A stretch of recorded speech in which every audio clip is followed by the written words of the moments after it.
What is up, RotoGrinders? 2 hours nonstop NBA DFS conversation starts right now. It is absolutely without question a big boy slate here on a Wednesday, even bigger on DK. FanDuel got it right. FanDuel got it right, Bobby. I think they did at least. They gave us 10 games in the first hour window, 7 o'clock to 8 o'clock. DK said, you know what, 10 games? Not enough. Not enough basketball. We want people to stick around and try to figure out the Kings and the Jazz, two teams actively trying to lose. You got to be the Jazz, you got to be a certain kind of terrible for the Jazz to be a 6-point favorite against you. And that's where we're at right now. The Kings, of course, have done a fabulous job of losing. They're number one right now in the hole as far as the tankathon. They have a couple game cushion as well. They've lost 13 in a row. So shout out to the Kings. The beam is very, very, very lonely. Not getting lit up these days, unfortunately, in Sacramento. But yeah, DK included the Kings and the Jazz, OKC, Phoenix, as well as Memphis and Denver. Neither slate has San Antonio, Golden State. That's the back half of the ESPN doubleheader. First half of the ESPN doubleheader, Philly home to New York. There are 4 teams in the front half of a back-to-back. Everybody else, this is their last game before the All-Star break. Utah, front end. Portland, OKC, Milwaukee, 6 teams in the back end. Houston, Indy, Clippers, New York, Phoenix, and the Spurs. Looks like we're doing the wheel too. Oh, look at that. Producer Steve is in a giving mood, so get in that Discord channel. Hit the wheel avatar. Discord, rotogrinders.com/Discord live stream chat channel. We'll give away a week free of RG Premium. And we may give away 2 if we hit a certain number of threshold number. I don't know what the number is. Maybe 100, maybe 85. I'm not sure what the likes is. We'll figure that out as we go. But, dude, just kindly hit that like button, subscribe, turn on those notifications. Bobby, I hope you're ready, man. This is a big one. 13 DK, 10 FanDuel. Last big slate for the All-Star break, and lots of body parts we'll talk about as well. How are you on a Wheel Wednesday? Doing good on a Wheel Wednesday, Dean. NBA. Yeah, 13 games for DK tonight. Ends at 9 o'clock. Wish it would have ended at 8, but they had to give us the extra 3 games. So yeah, I'm here. A lot of center value. Then you have Jokic basically as the great spend up. Yeah, trying to I'm getting a lot of Sacramento guys currently. Devin Carter, Raynaud, Nick Clifford. Yeah, but there is a lot of value. Quentin Jackson's another one at 3,800. There's no real 3K guy, but there's a lot of there's some pretty solid value all around, I would say. We might get it in Indiana. That there's a chance that opens up. They're down to 9 right now. They accidentally won last night in New York in overtime. Very upset, the organization. So everybody got fake injuries. There are a couple of real ones too. They're currently at 9, but Jarris Walker was sick yesterday. What do you got, Steve? I just want to say I'm so mad about that. It's the pace. They're such losers. That was the Pacers, and that was their NBA Finals. So congratulations to them. That's it. I was over on Siakam, so not really as mad about it. I don't know why I was over, but I was over. They also were tanking Siakam. He didn't come back in the fourth quarter until about 3 minutes to go. They said, I guess we'll bring him back. And then today they gave him a hamstring or something. I don't know. Doing the Oprah, just you get a hamstring, you get an injury, everybody gets an injury. They're down. They're not real injuries. They should be playing. They need to really fix. No, these guys aren't. No, these guys are not hurt. These guys are not hurt. I promise you. Pretty obvious. Yes, yeah. It's open, and there's maybe fines coming, maybe not. The NBA, there's too many teams doing it now, and the other fines coming. There's no fines coming. Well, the fines this league is the most poorly run league I think that there is. The fines are just a tax on that's worth it to a chance to get a better pick. If you get Lauri Markkanen was sat last year, they got fined, the Jazz, but they still did it. They didn't care because it was worth it. It made sense. It's a good investment. There's no workaround though. Doesn't seem like there's a workaround. No. I mean, as long as the lottery is in place, this is the way it's gonna be. You're incentivized to lose. This is just how it's gonna be, and it stinks. And And then if the Pacers are doing it, even if the lottery wasn't in place, it's still a major issue, right? Well, no. If there was no lottery, if everybody had the same chances of getting the number one pick, everybody had the same chance of getting the number one pick, teams wouldn't do this. But then you're also like burying the worst teams in the league. So I guess, you got to pick one problem, I suppose. Okay. You got 13 games, DK, 10 on FanDuel. We might be down to, I guess you have to dress 8. So the Pacers currently have 9. We might see one of those situations where 8 dress and only 7 play because Walker is currently questionable. And I believe they have somebody else. A couple legitimate. Oh, Potter. Potter was legit. I think he turned an ankle last night. So he's legitimately possibly might not play because of real injury. No, I don't know if that would mean that they a race. All of a sudden, Andrew Nembhard's healthy. They'll probably just dress somebody and just say they're not going to play, basically. But that's something to monitor because a guy like Kobe Brown can get really interesting. But Peter can be a guy that can get some extra run. Cam Jones is not fully 3K, but he's 3.9. They're also facing the Nets, a team that plays really slow. Another team that's trying to lose, and you got to be a certain kind of terrible if you're 7-point dogs to the Nets. And that's what the Pacers are rolling out today. It's just super, super gross. You mentioned Joker. Yeah. I don't think I'm playing him today. He's not. You can't play him on FanDuel, and I love Joker, of course. But you kind of said the thing that I think is really important on the slate. There's a lot of good centers. There's a lot of good centers that are 4 and 5K. So I'm probably going to go to those players. I'm not saying you can't play Joker. And I'm not saying I won't, but I likely won't because I like the centers just as a position too much. We'll talk about, soon enough, I'm sure we'll be talking about a bunch of centers that are in play. Khalil Ware, he projects well. Last game, throw it in the garbage. He was in foul trouble the entire game. He fouled out with 9 minutes to go in the fourth, played 14 or 15 minutes. He would have played a lot more. Daron Sharp projects amazing, assuming they don't rug pull him. He's probably the best play on the slate. Paul Reed for Detroit because you're not going to believe it, but Beef Stew got into another fight. Duran's also not playing for Detroit. So he's last man standing for the Pistons. You mentioned Renault for Sacramento. He's the perfect player because he's a good DFS player and he's terrible at basketball. He's not helping you win. He's also out there when they win. He's out there when they lose. They're doing that a lot. He's out there in blowout stuff.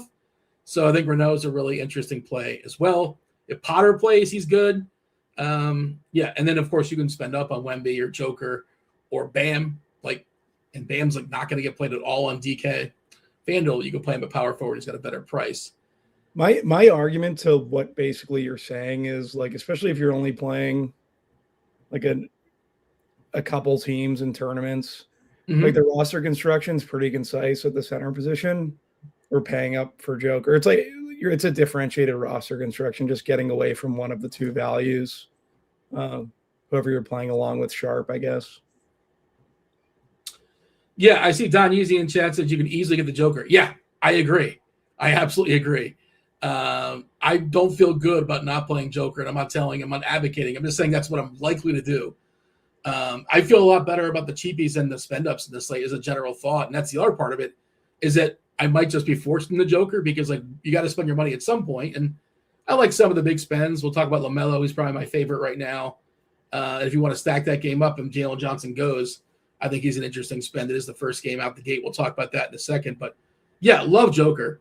But my hope is that they just blow out their opponent. There's a lot of bad games. There's a lot of blowouts on layaway, right? Denver is a 15-point, 14-point favorite versus Memphis.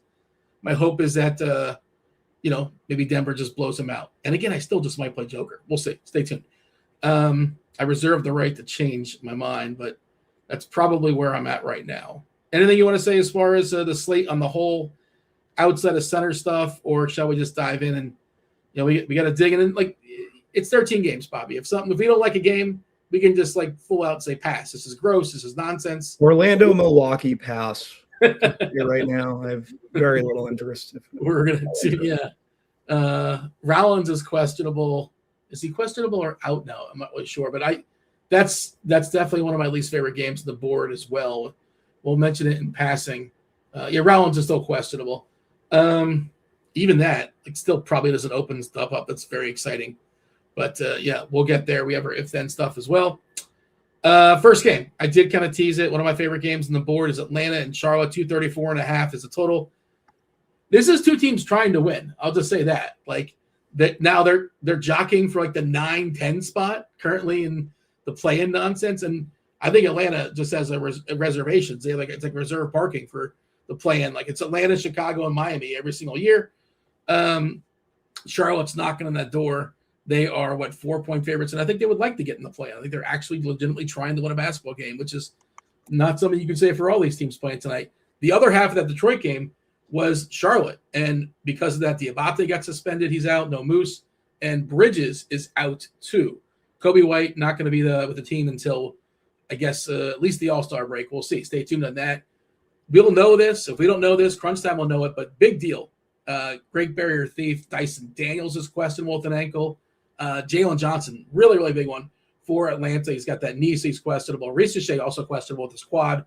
Okongwu is playing with his mask. We're expecting Cockbrenner to start for Charlotte as well as Grant Williams. So those are and Cockbrenner, by the way, one of those guys in the center mix, like not going to get played, even though like he's a good value. Just he's not at the front of the line of the good value center players, and eventually you can only play so many. Are you with me, Bobby? Do you like Atlanta, Charlotte? Do you think that? I think I just LaMelo is one of my favorite players on the board, despite Daniels possibly covering him. We're not sure if he's playing or not. I would really, really love him if Daniels doesn't go, but I still think he'll kind of get his. He only played 29 minutes, 30 seconds last game. This is an Island game tonight, but last game he was in foul trouble the entire game. I think we're projecting for 30. I'll take the over on 30. I think he gets, this is the last game for the All-Star break, Island game, a meaningful game, home game. I think he can get like the 32, 33 if everything goes well. So Ball's one of my favorite plays. I think I said that more than once. Miller is awesome. Knipple's awesome.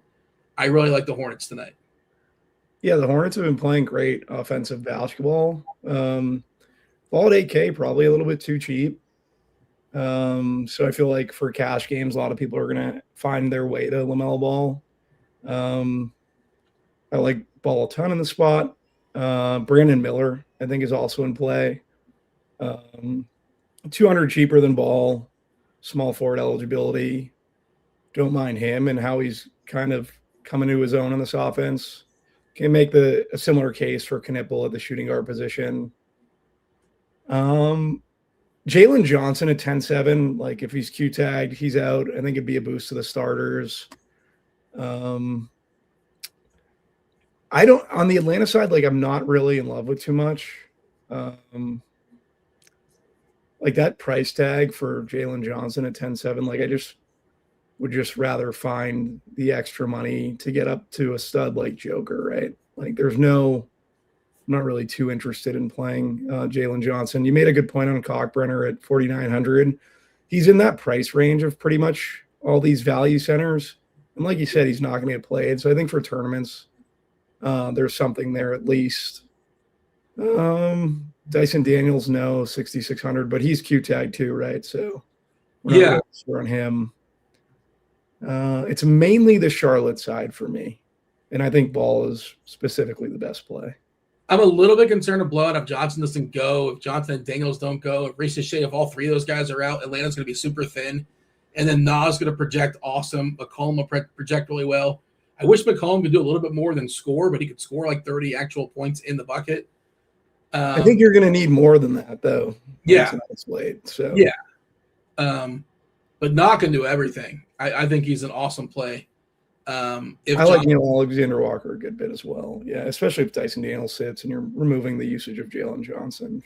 7,500 for Nas, not terrible. The other thing I wanted to mention about Ball is, and this is looking at the court IQ stuff, if you remove Bridges and Diabate, and to be honest, I didn't remove just Bridges, but I would imagine this is kind of the same because Diabate is not a big usage guy. But if you remove those two, you get a 6.1% bump for Ball, which is 38%. 38%. If your usage is 38% in the NBA, that's the biggest usage in the NBA. It's bigger than everybody, bigger than Luka, bigger than Giannis, anybody you can think of.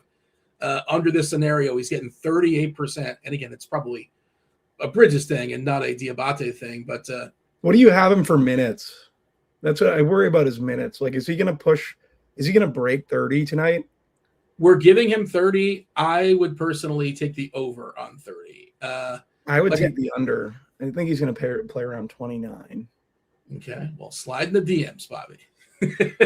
I'm just saying for he played 29 minutes, 30 seconds last game, and he got 2 fouls in the first 5 minutes or so, and he got the hook.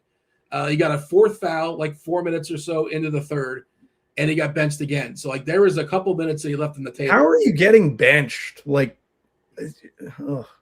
the coaches, this is the same coach that it's the same mentality. I get it, but this has been a thing with him, and it shouldn't be an issue when you're a superstar in the NBA and you're Some coaches have not acknowledged or realized that just because you get 3 fouls in the first half doesn't mean you automatically have to get three in the second half. That's just not how it goes. And a lot of times what happens, and you see this, the coach ends up fouling up their own player. It's I'm going to let you sit in the bench. Well, that's the worst case. I thought he got benched for lack of defense or no. He's had issues in the past with No, he got the hook for foul trouble. Yeah, it was foul trouble. Yeah. Another ridiculous reason for a coach to bench a player. I agree with you completely. Yeah, he can be handsy though. For a guard, he gets too many. I don't know what his per 36 is. We'll be talking about who was the per 36 I was looking at. Paul Reed, his career's per 36 is 5.2. It's 4 and change this year, down a little bit because I was thinking about the possibility of him possibly playing 30 minutes tonight if he can keep his hands to himself. Because again, we'll get to Detroit in a second, but they're without no Beef Stew and no Duran, and I guess Pirtle's going to be back tonight, possibly maybe for Toronto. Mama Kelishvili, TJD. So they're going to need some big for the Detroit side. They don't really have much else in terms of depth as far as fives at this point, or for tonight at least. So keeping an eye on this one. If we lose Johnson, I think Nas really, really strong. And I really like Ball if Daniels doesn't go. I think he gets elevated even more to the next level. I'm just a little bit concerned this game might I know it's only a 4-point line. A little bit concerned it might blow out if they lose, Daniels and Johnson. But that line, of course, will change as well. Who do you prefer amongst Miller and Knipple? It would be Miller. Yeah. I just think there's more upside to Miller. Knipple's fine, though, too. Like we said at the top, Charlotte's been playing very well offensively, so I'm fine with any of those 3. Yeah, Charlotte ripped off 10 or so straight wins until they lost to Detroit. The scuffle. Detroit won that game, but looking to start a new streak tonight. Let's move on. Game number 2, Washington, Cleveland. Like I said, Bobby, there's a lot of scheduled blowouts. This is one of them. Washington is a 17-point dog here. Cleveland, Mobley still out. That's been the case for a while. Still no Dean Wade tonight, out with his ankle. We got a availability for Bilal Coulibaly. Midday downgrade for Alex Sarr. He's questionable. I feel pretty confident. General rule, Bobby, midday downgrade, general rule. But general rule, the last game before the All-Star break and you're questionable, right? You're probably not playing. That's my general thought. Especially for a guy like Sarr, especially for a team like Washington that has no interest in winning. The tank's going to take care of itself against Cleveland, at least it should, right? Being 17-point dogs, you don't have to go out of your way to tank, right? It's just going to happen. You're going to lose. Gill is available with his hand. George also has an ankle. He's available. And, they're sitting down Anthony Davis for the entire season. Trae Young, who knows if or when we will see him all year. Good matchup for Cleveland. It's just how long do they pummel the Wizards, and Harden still taking away a little bit from Mitchell.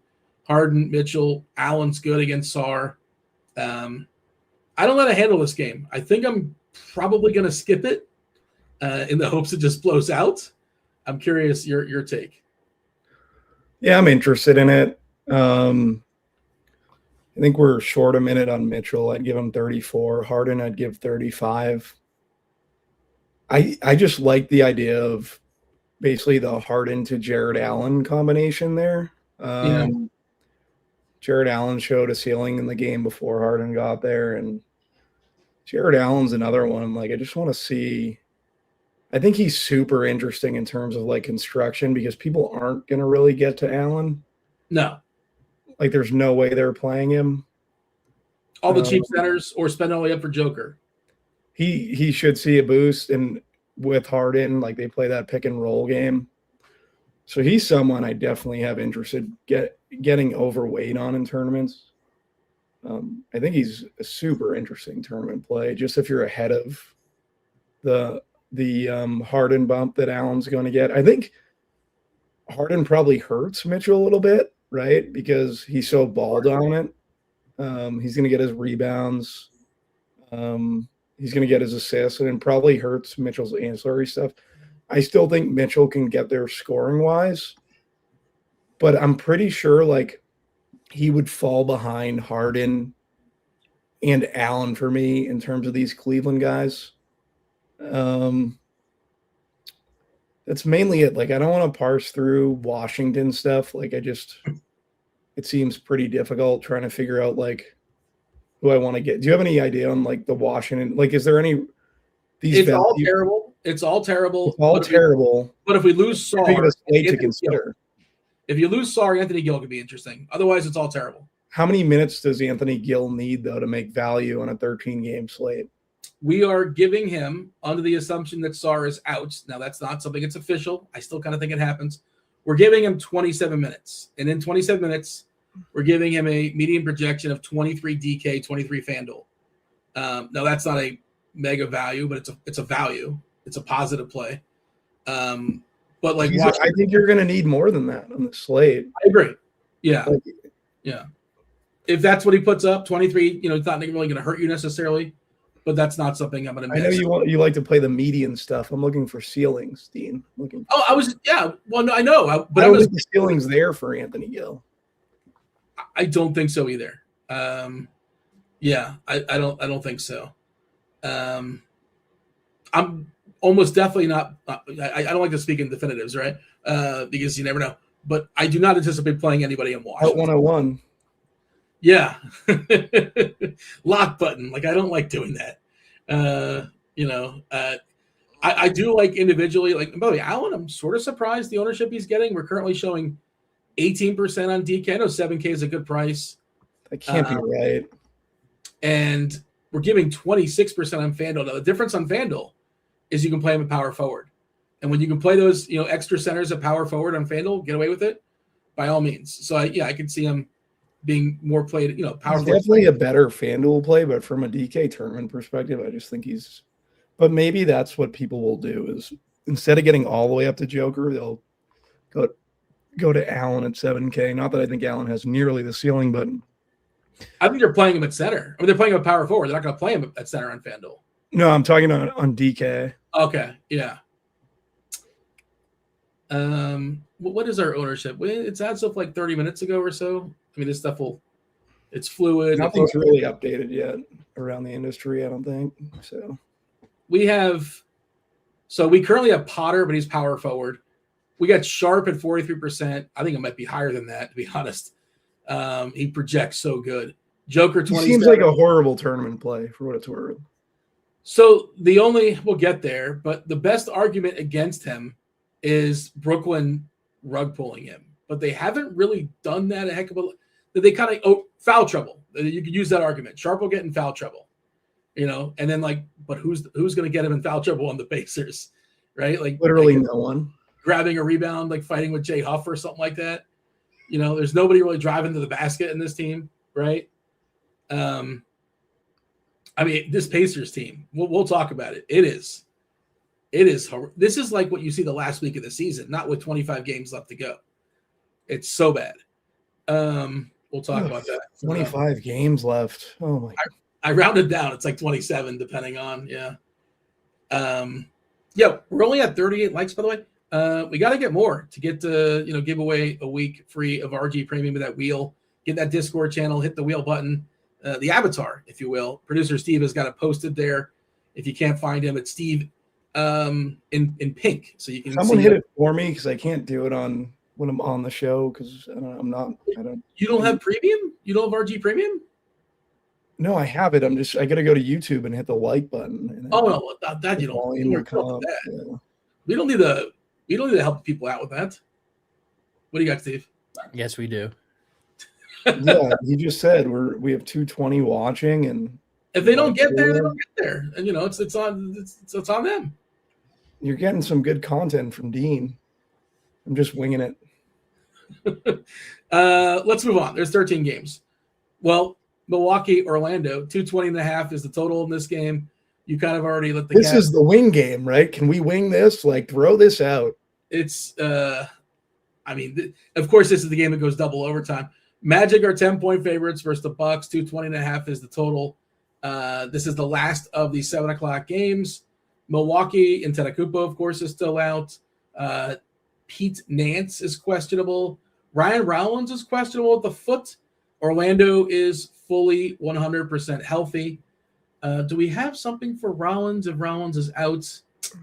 I still don't think it matters. Yeah, KPJ becomes more interesting, but he's already priced up. We have barely a positive value if Rollins is out. Otherwise, there's just nothing for me on the Milwaukee side. And Orlando's fully healthy. And you kind of said it earlier. This game is one that's pretty easy to throw away. Let me see what we have as far as ownership stuff. I imagine nobody's projecting in double digits. I just want to confirm that before we move along. Yeah, KPJ on DK at 7%, Bane at 3%. He's fine at 6'4". But, what is that for? Desmond Bane is not fine. 6'4"? Fine. I'm not playing Desmond Bane. I'm not saying I'm playing him. It's fine. If that's who you land on. It's fine, yeah. Enjoy. Everybody in for Atlanta. Thank you, Steve, for the horn. That's Ricochet, Daniels, Jalen Johnson. Okay. Interesting. I might play ball against Johnson on my main lineup. We'll see how that goes down. And we'll know pretty quickly if this is an early close the laptop. 10-7 for Johnson. You're going to play that? I mean, there's no Diabate to grab rebounds. Oh, he can get a triple double with 15 rebounds and 30 points.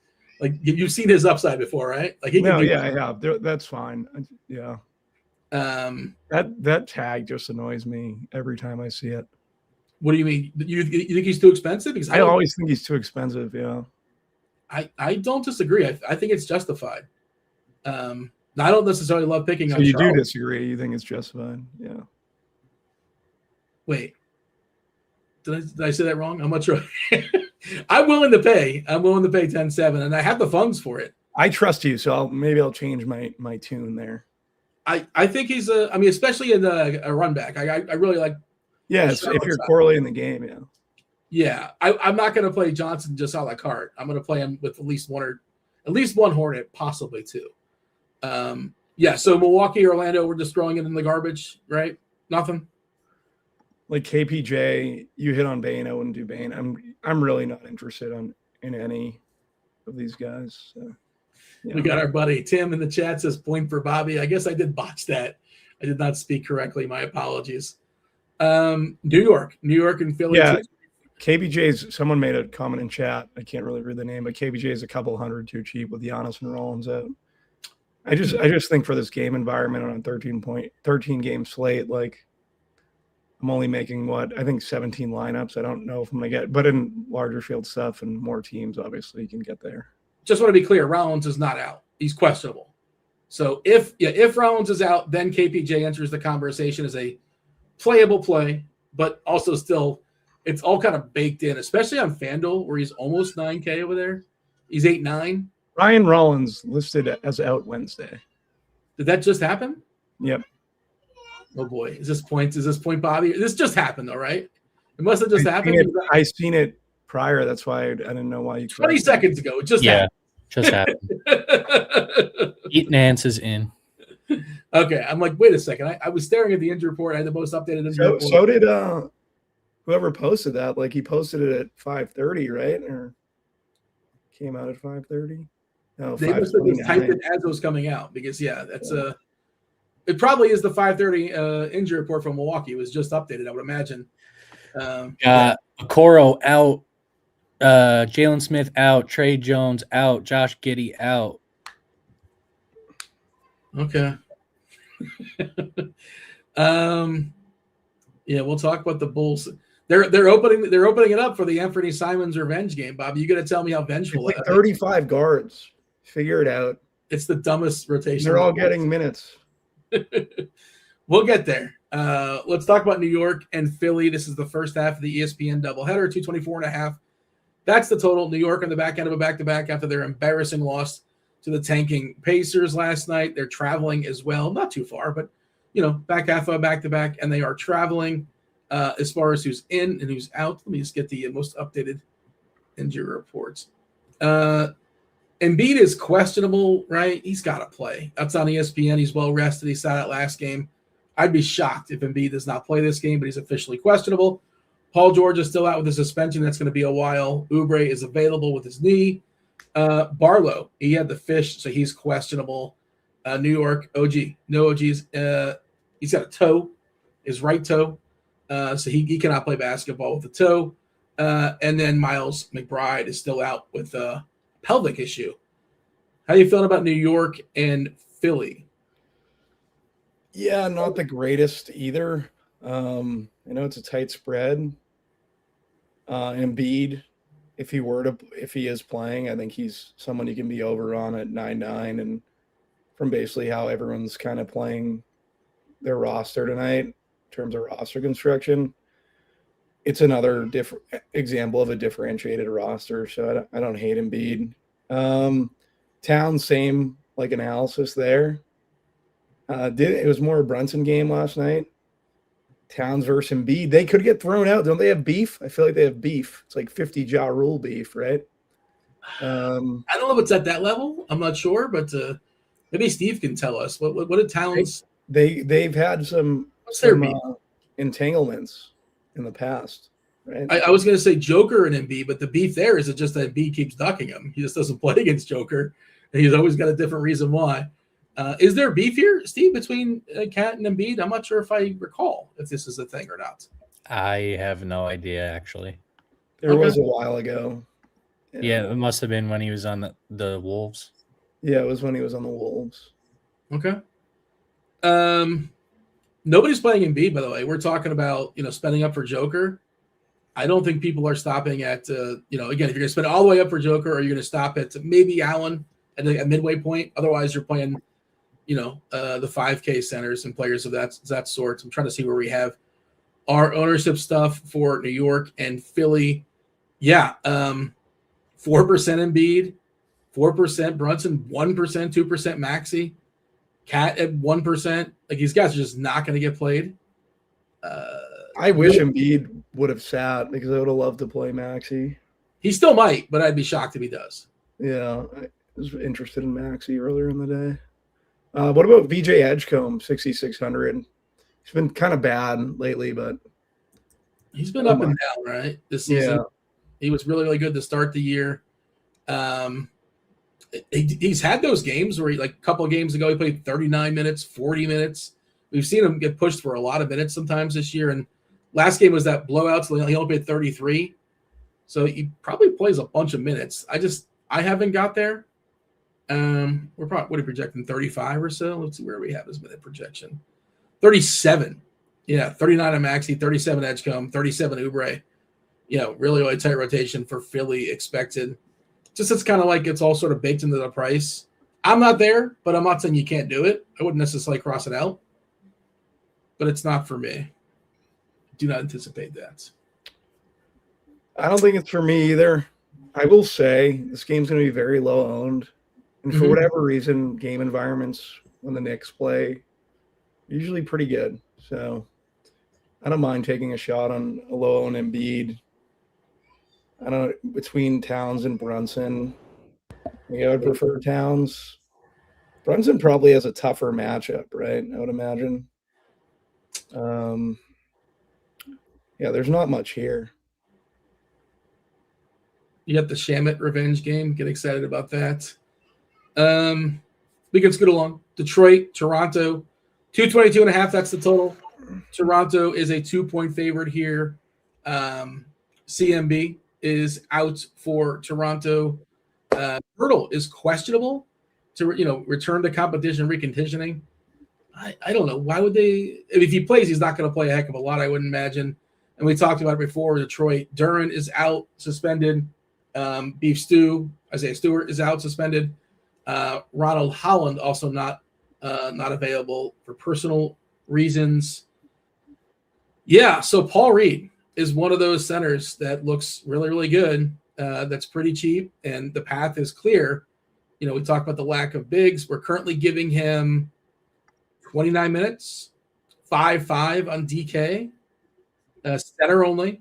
You can only play 2. He's 5-1 on FanDuel, better price, but you can only play 1, right? I think that's the place you start in this game. How do you feel about Paul Reed and this game in general, Toronto and Detroit? Paul Reed and Cade would probably be my 2 favorite plays from Detroit. Everyone outside of that, except like if Paul Reed gets a little handsy, and then we have an issue where would it be Tolu Smith getting some run in that scenario? Maybe. I don't know. Like, I didn't get that far in the thought.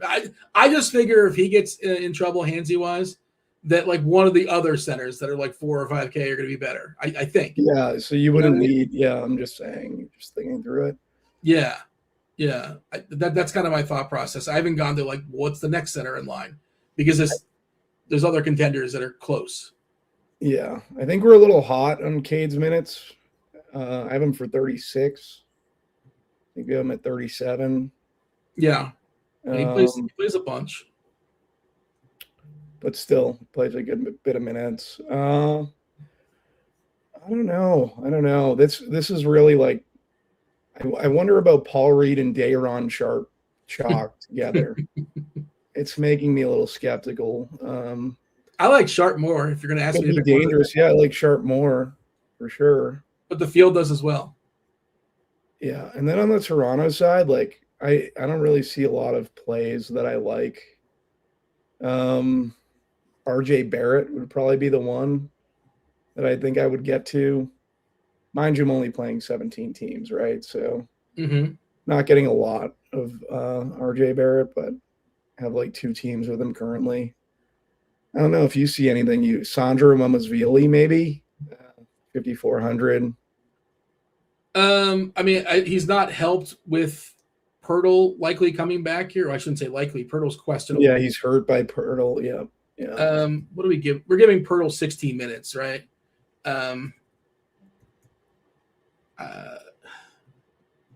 I just, again, he's a center, right? And you can line up all these centers that are 5K or so or in that general ballpark, and I can't see myself getting there. Now, it is worth noting that Detroit, historically, typically this season, really tough on the inside. No beef stew, no Durant, so they're easier on the inside. However, Sandro Mamakos really kind of gets there, in part, hitting his threes on the outside. So the path is a little cleaner. What if Pirtle doesn't play? Will we give? I think it makes Mamasvili a better play, but yeah, I don't know if I'm playing him in that situation. Yeah, if he doesn't play, we might be able to see 30 minutes out of Mamu, possibly. What are we giving him right now? Like 24 or so, 25? Let's see. What's our current projection? We're currently giving 26, and he might jump up to like 30 or so. I don't think we have an if-then on Pirtle because you can only do so many, and that doesn't seem like one of the most important ones. But maybe that would separate Mamu, or at least put him in the conversation with CMB being out. This game could certainly just go smaller with Detroit losing their bigs. I can see that being that happening. Maybe Toronto doesn't necessarily need a bunch of size or 48 minutes of a big per se. But yeah, that is. I would be curious to see what our projection would be for Mamu if we lose Pirtle. We're giving 16 Pirtle and 28 Mamakilashvili. I guess Barnes can play a little bit at the 5, right? Trying to figure out the rest of the 48. But I keep an eye on that. If Pirtle gets ruled out, I think Mamakilashvili is kind of interesting. But otherwise, this game is not one of my favorites. Yeah, I'm in agreement. I'm not really interested in this game. What's the next one, Dean? Next game. Pacers Nets. You know what? Let's take a break for a second and tell the people about Pick Labs. Pick Labs, the newest RotoGrinders feature, lets you scan the best player prop and pick'ems. Do it in just seconds. Everything is broken down for you. Edges, win rates, value. You got a clean board to look at as well. the plays that actually stand out across sports books, all the sports books, depending on what state you happen to be in, as well as Prize Picks and Underdog. You can select whichever you want. There you go. Producer Steve is showing it off to the people right now. When you see something you like, PickLabs, it's just going to go ahead and build the slip for you and send it straight to the book of your choice. That's RotoGrinders.com/PickLabs. If you want to see more about it, RotoGrinders.com/PickLabs. I don't know if Steve is building a slip or not, but yeah, it really is very, very simple. It's dummy proof. It ranks as far as probability as well. And you don't obviously have to play exactly what you want, but plug in your players and it'll send it straight to the book of your choice. I'm going to tell you guys about NASCAR in a little bit. NASCAR is back. Get excited, Bobby. But I know what you want to talk about. Be less excited. I don't care about NASCAR either. I'm not a car guy in general. I don't care about cars. Is there a milli up top? I think it's $500K. Now, do you care? Yeah, a little more enticing. Pacers Nets 214.5. That is a very uneventful total. Pacers are, again, 6-point dogs. They're playing the back half of a back-to-back. They're giving their players fake injuries. Fake injuries going to TJ McConnell. They gave him a hamstring. Nembhard has a back. Naismith has a back. They couldn't even change it up. Pascal Siakam, they gave him a hamstring. Legitimate injury. Michael Potter's a questionable ankle. He may or may not play. He's questionable. And I think the illness is legitimate too for Walker. Is he? Yeah, there he is. I had to go to the next page. Walker is questionable with his illness. They're sitting down Zubac with a fake injury. They gave him an ankle. So they're currently at 9. It's possible they're down to 7. You can't be down to 7. So somebody would just dress and not play, maybe, right? Like we saw Utah do earlier in the year when they were tanking with Nurkic. But yeah, right now they're at 9. It's possible they're down to 7. So Indiana, whether you like it or not, we have to acknowledge their existence. Now, Brooklyn wants to lose too, but it's really, really tough to lose whenever the Pacers are rolling out. Clowney is probable with his ankle. Michael Porter's out with his knee. Cam Thomas out the door. Claxton is doubtful with his hip. That's the reason why we're all excited about Sharp. So, yeah, Daron Sharp is an awesome fantasy point per minute player. We're giving him about 30 minutes or so, and against whatever Indiana's rolling out, he just looks spectacular to me. One of the best point per dollar plays on the slate. I guess it could go wrong if they just midday bench him, mid-game tank, but they have not done that yet, the Nets. And I don't know how you beat this Pacers team. Lose to them is what I mean, because that's what you want to do, but it's good luck. Pacers, Nets, how you feeling about the nonsense Indiana's rolling out? And again, keep an eye on Walker, who projects well but might not play, Potter, who projects well but might not play. And then all of a sudden, Kobe Brown could be in for 35 minutes. Get excited. And for real, I'm excited at the prospect of playing Kobe Brown. I think he could be a difference maker at small forward if we lose body parts. Yeah, 3,500 for Brown. I think it's interesting. He'd be one of the cheaper value plays in that scenario. And he's out, by the way. Wow, I did not see that coming. I like Maxey now a good bit. I just wonder how much his ownership is going to tick up. He's going to play 40 minutes and get all the usage in the world. I think he's a great play. I agree. Yeah, especially I bet some ownership would come from LaMelo, but he's still 1,600 more than LaMelo. I think he's 9,600. So why did Embiid play last? Hasn't he been rested for at least 5 or 6 Maybe games? they're just giving him an extended rest before the break. Yeah, seems like what they might be doing. He played in the 7th, which I think was that was Sunday. I want to say Saturday. He played Saturday. Yeah, I guess they're just going to give him a big break. Okay, interesting. Yeah. So for me, Quentin Jackson at 3,800, probably going back to the well a little bit for the Pacers. Currently getting a ton. That might change with what I end up doing with Maxey, because like I said, I like Maxey. Actually, he's shooting guard, small forward eligible, so it won't even really, it's not going to affect Maxey. Jarace Walker, we have 33 minutes. I have him for 30. Yeah. He is, like you said, he might not play. So might be 0. Yeah. Probably be under on him. Could see myself being under on Potter at 3,600. Peter is 3K, still not a great fantasy point per minute guy, I guess like he could be considered in larger field stuff. What's his FPM? Yeah. Kobe Brown, you hit on. I'm not really in love with Indy. Like the majority of the guys taking up my like exposure from this game is Quentin Jackson, who I think is a very strong play from Indiana, Daron Sharp, and Noah Clowney. And those are like the main guys. Now these other guys are like fill-ins, but they're not guys I want to be overweight on. Yeah, Sharp and Clowney should make up for some Claxton stuff. So like them a lot. And like you said at the beginning of the slate is like, who's going to get Sharp in foul trouble from this Indiana team? Like, I just don't see it. He might just find it, but yeah. Yeah. By the way, Drummond's going to project well. That's why we need another cheap center. Yeah, he would definitely project well with Embiid out. Anyone standing out from like the Indy side from a value perspective on your end? Like, and just not really.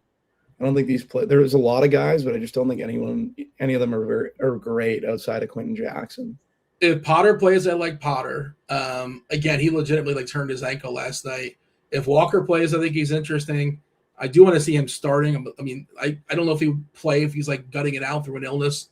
He was ill yesterday too. Kobe Brown is probably my favorite right now. Again, they're at 9, and I think there's a chance we lose at least one of these guys down to 8. I kind of want to see one of those guys out to really open the door for Brown, but Brown projects right now. He's got to play no matter what. 25 minutes, 20 fantasy points, and he's also like one of their worst players, which we love in this scenario because they're out there trying to lose. So, yeah, and he's also like blowout proof. If anything goofy happens in this game, he would mop it up, right? Along with like Ethan Thompson and Peter, and I don't know who else. Cam Jones, possibly. I'm not sure. I skipped over Wolf at 5,100. I think he's firmly in play as well on the net side. Mainly these Nets bigs are my interest, and then Quentin Jackson. Do you like when you say Nets bigs? Do you like Clowney? Clowney and Sharp, yeah. You said Kobe Brown's your favorite from the Indiana. I think he's my favorite, like with some asterisks, with some qualifiers, with under the guys. If we lose Walker, now like he might project incredible. If we lose, incredible, but like a really, really strong fantasy player. If we lose Walker, and I think there's a decent chance. I think there's a pretty decent chance we lose one of Potter or Walker, and we're down to 8. So I'm saying that with the assumption that we lose one of those two. I'm leaving a light on for him. How about that? It's a 7:30 game. Yeah, leaving the light on. I like that analogy. Just like I'm not locking up a spot. I'm building under the idea that Brown's going to be useful when we get news at 7:01, right? That's probably when we get Pacers news, I would imagine. Okay. Anything else, or shall we scoot along? We can scoot along, Dean. Okay. Did we get all our projections settled with the Bulls? Quentin Grimes is out. Yeah. Did we get a Barlow ruling? Is he still questionable? Did we get all the Philly, or there was Barlow not? I saw we got him beat out. By the way, Clowney officially in, Claxton officially out. I did not see that. That's good enough. No, we didn't get Barlow yet. Okay, so Grimes out and Embiid out.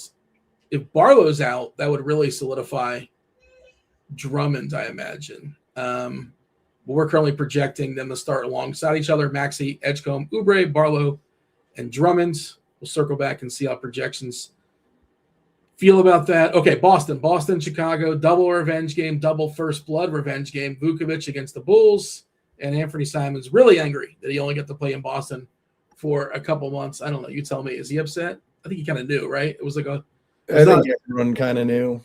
Right? Yeah, just kind of knowing that at some point he was going to get moved.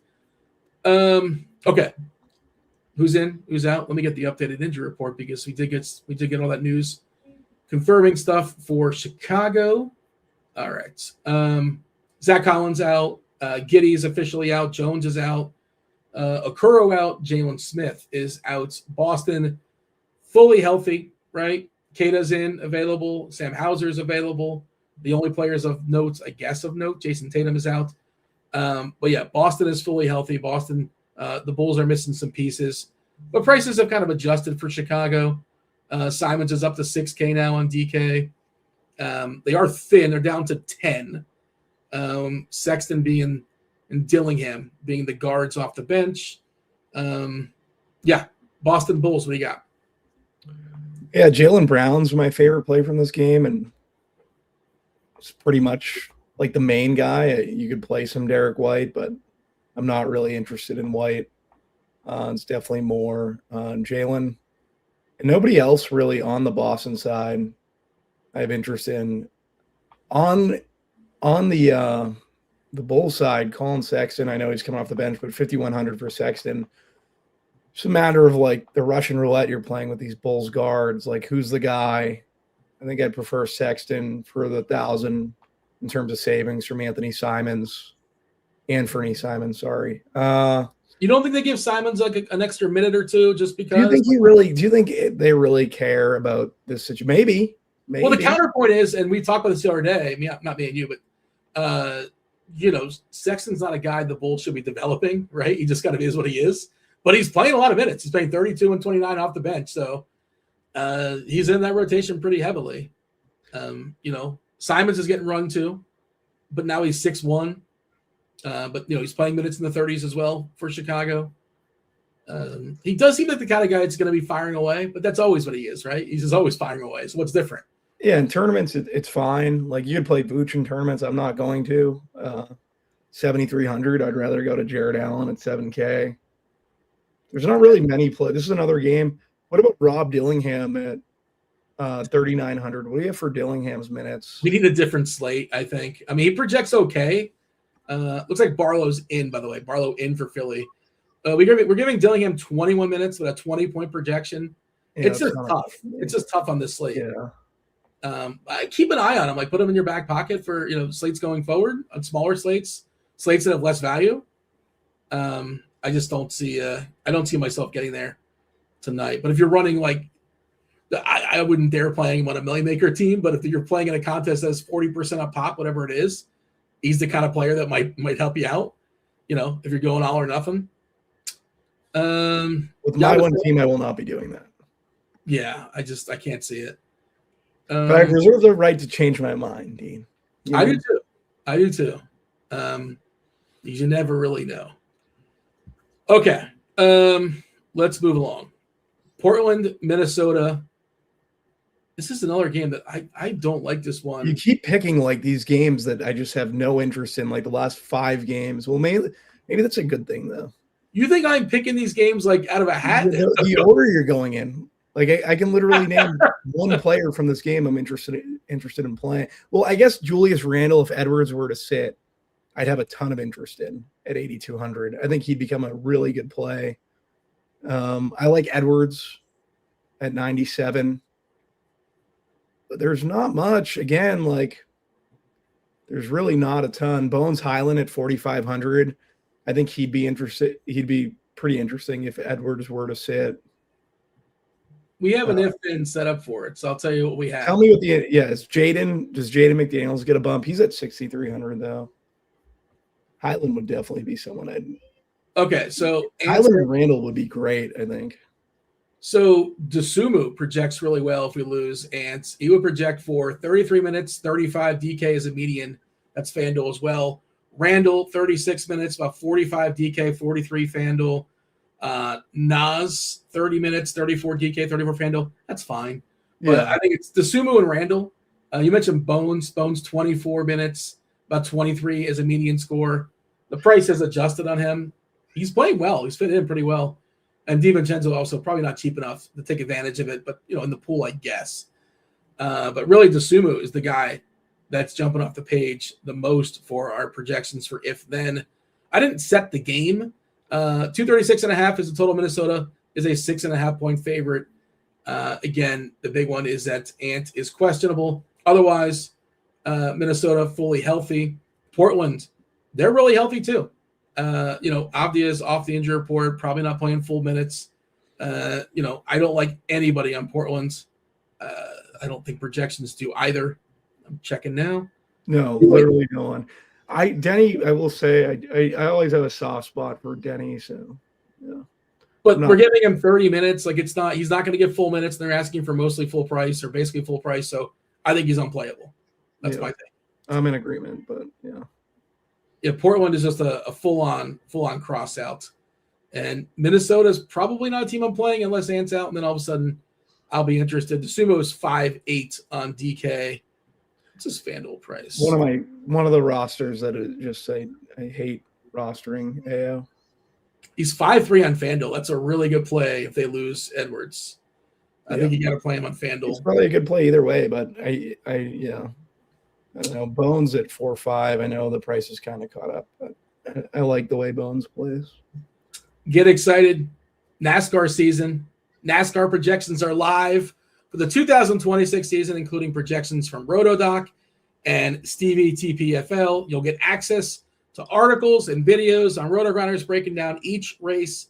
Lineup HQ Optimizer is going to come preloaded with player and ownership projections for the trucks, NOAPS, and, of course, who could forget the Cup Series. Additionally, you'll receive access to Stevie's betting picks, as well as exclusive access to the NASCAR channel in the RotoGrinders Discord. Most of our Discord channels are free. I do not believe that one's free. That one you have to be participating with the NASCAR sub. NASCAR content available now for this week's race at Daytona and the $500,000 top prize on DraftKings. So I got to tell you, Bobby, if you're actually interested, you probably could hit somebody up and say, hey, you might give me some access. If you don't really want to commit, you probably could get access if you want access to projections. I know Stevie knows his stuff about trucks and cars and all that other stuff, so I definitely try to get access. But sure, I'm personally probably not playing the slate, but if I was, I think he's probably the best. So, yeah. My terrible Miami Heat coming off the great shame of losing at home despite the Jazz doing everything possible to lose that game. What an embarrassment Miami is. 233.5 is the total. They're in New Orleans. It's high and it's tight. New Orleans a 1.5 point favorite versus the Heat. We have some body parts to monitor. Tyler Hero, he's got those ribs, so he can't play. And Pelly Larson is out with a forearm. Norm Powell, he's got that back. Wiggins is kind of a big one with his toe. It's his left toe. He's questionable. He's got a toe, so he's questionable. And New Orleans is fully healthy. Anybody of importance is available tonight. We're currently projecting Mitchell, Gardner, Wiggins, Bam, Ware to start. I could see Yakachonas starting there. Yakachonas is like getting some momentum, playing pretty well, the rookie. But if we lose Wiggins, that would certainly make Hake better, Yakachonas better, the other players as well. And Ware was a colossal fail last time, but it was foul trouble. He legitimately got in foul trouble. Every time that Spo put him back out there, he fouled again. He fouled out with like 9 minutes to go or so. He played 14, 15, maybe 16 minutes or so. We love bigs against New Orleans. I like Bam a lot on FanDuel. DK, the price is tough, but man. I think that he's like another center you can definitely consider on DK. He's not going to be played. This matchup is great. I think it's a phenomenal matchup. And same thing for Ware, like you hit on, especially a little flop lag with Ware at 5,100. People probably go to Reed or they probably go to Shadon Sharp. And I think these two are super interesting tournament plays. How do you feel about the Pelicans? Sadiq Bey, I think, is the one that he's just been playing fantastic. I don't mind the tag at 6,500, so I can see myself getting to Sadiq. Zion, I like this game like from a game stack perspective. Zion at 8K, I don't think is terrible. Just worry about like what his ceiling actually is. This is a tight spread, right? Like, oh yeah, really tight spread. So I think a lot of these guys are fine. Wiggins, Trey Murphy. There's no like real stud play that I want to get to. I think a lot of their ceilings are capped, but there's definitely plays here from a tournament perspective that you should have interest in. Like I said, Bam would start that list for me for sure. I was thinking about, and I make less lineups than you make, and you don't make a ton of lineups. So I was thinking about playing one of Bam or Ware in every lineup, but I'm not sure if that's going to happen. It might happen, mostly because I'm just going to play Ware in mostly every lineup, I think. But again, he's a center and center only. And we talk about all the centers we like. So, and Sharp is another center we talked about. And there's a whole litany. I want to see where Drummond is hitting stuff, if he's hitting stuff at all. Let's see. I ran some new things here. Sharp, Potter, he might go bye-bye. Where Joker, Renault, Reed at 6%. I ran some, with some bells and whistles. I added some variants and all that. But Bam coming in at 3% of the lineups I made on DK. Reed at 6%, Renault at 16%. But yeah, Sharp is the most popular by far. Okay, yeah. But center is like I can't imagine making a lineup tonight without two centers on DK. A utility spot might as well have a seat next to it. It'd be a super differentiated construction. I will say that.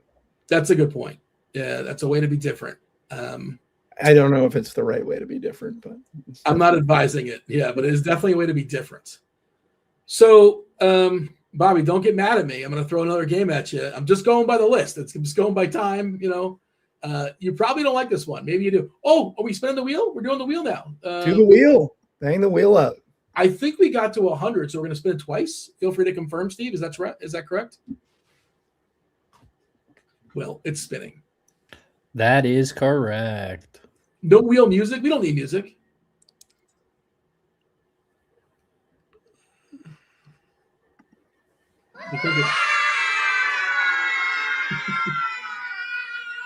Shout out to Kilbane. Kilbane getting a week free of RG Premium. Steve's going to juice you to the music.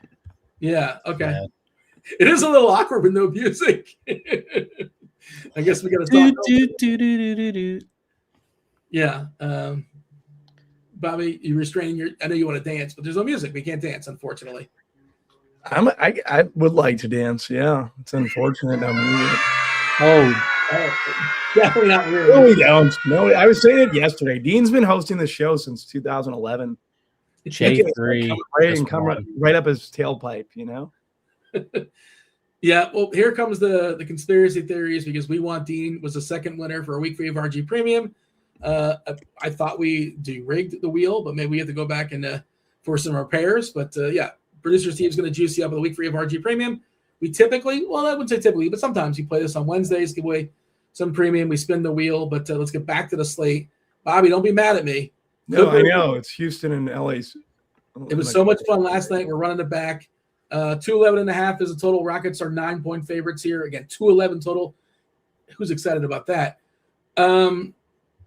Houston, did we officially get Tari Easton's on the injury report as questionable? Like, he ain't playing, right? He never plays back-to-backs. And he played a bunch of minutes last night, so I assume he's not playing, but that's not official. Şengün's on the injury report with a probable leg. But yeah, DFS not playing. Who cares? Clippers, no Batum. He's old. He's got to rest. But yeah. I was watching Dirk highlights last night from the 2011 run, and Batum was like a younger player on the Trailblazers at that point. Yeah. He was really good, Batum, back. He would give you like those 999 lines. Yeah, that Dirk run, by the way, like, oof. I don't know how people don't put him in the conversation as top 5 player ever. Top 5 player ever? Like, what? Look who he beat, dude. I know how, because I can name 5 players better than him. He's in my top 10. Okay, he's not in my top 10 either. Look who he beat in that run. He beat Aldridge. He beat Roy. He beat the Thunder with Durant, Westbrook, and Harden. He beat Kobe and Powell, and he beat the Heat. Who's Roy? He's literally by himself. Brandon Roy? Yeah. You're raving. He's a top. He was good at that point, right? Like, that was the one year he was good before his knees gave out. Dirk was really, really good, but he's not a top 5, top 10 player all time. Did you watch that run? Like, that run's the he had a hell of a finals against Miami. Tip of the cap. Shout out to him. But I don't. If you want to say top 5 power forward, I don't know. Yeah, not top 5 power. That's crazy. Maybe I think top 5. He'd be in my top 10. That's too much. That's too high. I don't know. I haven't put pen to paper, but he's not. He's not a top 5, top 10 player. I was just very enamored by the highlights that I was watching. And Sarr, I feel like he was unguardable in that run. He was awesome. Sarr's out. He beat. I mean, yeah, he was unbelievable. He beat your number 1 player of all time in LeBron with Wade, Allen, and who else on that team? That's the one big mark you can Literally get. by himself. Can we just put that out there? Like, there's really Jason Kidd played all right, but yeah. He was great. He had one of the best finals runs. I'll give him that. So Clippers, Rockets, are we playing anybody in this game? I don't like anything here. Do you like anything?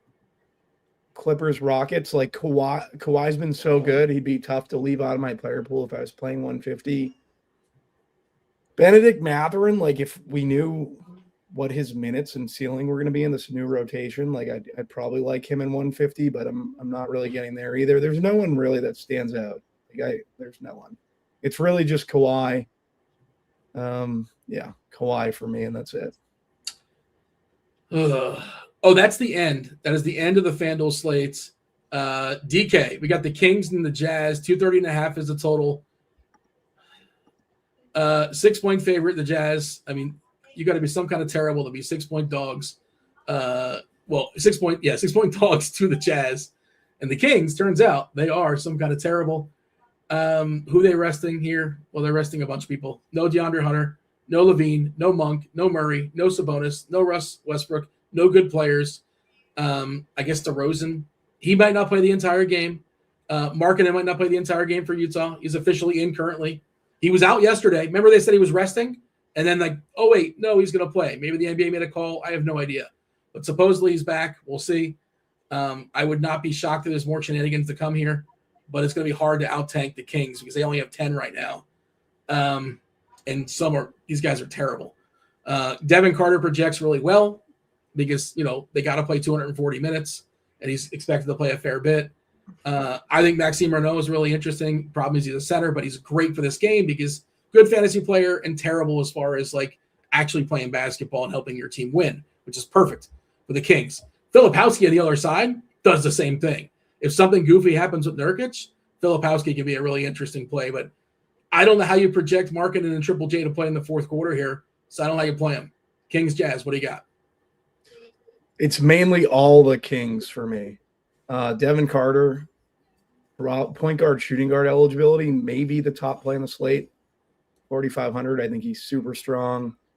Clifford, shooting guard, small forward eligibility, 5,500. He'd be my second favorite.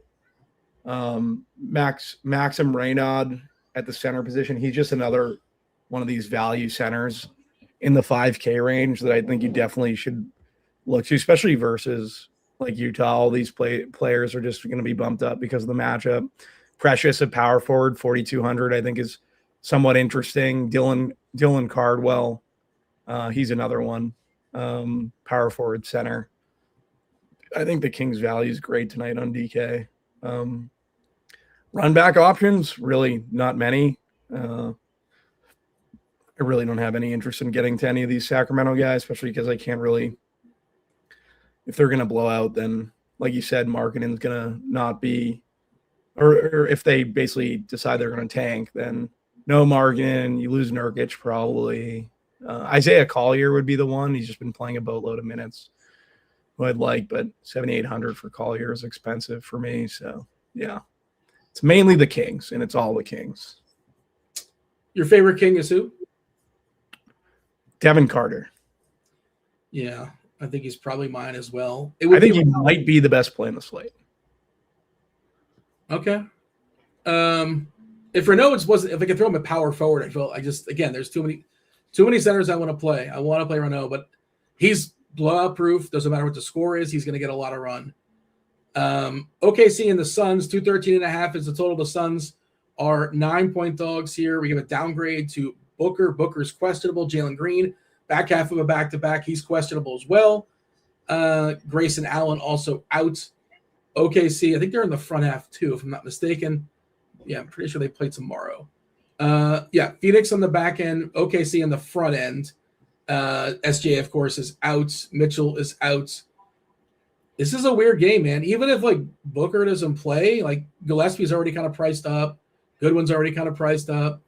I don't like this game.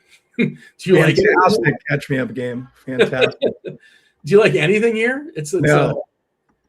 Isn't it strange? If Booker doesn't play, it's still almost, I don't want to say doesn't matter, but it kind of doesn't matter. Yeah, but it's because, like you said, everyone's pretty much priced up. So Yeah. It is a bit odd. But again, this is only on FanDuel. Only on DK. Yeah. Only on DK, yeah. FanDuel dropped this one. OKC and Phoenix, and you got nobody, right? Nobody in this game. Nobody. I want to see what we have for ownership. Is there anything actually? I don't think so. Most popular player in this game is Dylan Brooks at 2% currently. So yeah, Lineup HQ confirms it agrees. Memphis and Denver, 238.5 is the total. We needed one more projected blowout. I'm getting killed for the top 5 Nurk in chat, by the way. Mitchell Mayo. He's got a point. I was aggressive. Wait, you're saying Nurk or Dirk? Because Nurk is even worse. Dirk. Sorry. Yeah, rightfully so, Bobby. I make mistakes as well. He's the top 5 all-time Dirk. I was enamored by the highlights, Dean, and who he beat. That runs top 5 all-time for sure. Maybe that's how I should have put it. I think that might be the best run there ever was. Well, I don't know about that. Look who he beat, Dean. I haven't done it. I haven't done the math on it. Memphis is taking on Denver again. 238.5 is a total. Who's in? Who's out for this one? Well, Denver, if I can find it. Yeah, Christian Brown's good to go with his ankle. Joker, he's officially on the report, but he's probable with his ankle. Jamal Murray, he's probable with a hip. Peyton Watson's still out with his hammy. As far as Memphis, still no Santi Aldama. Cedric Howard is doubtful. Zach Edey, we haven't seen him. Might not see him all season. Who knows? John Morant is still out with his elbow, untradeable.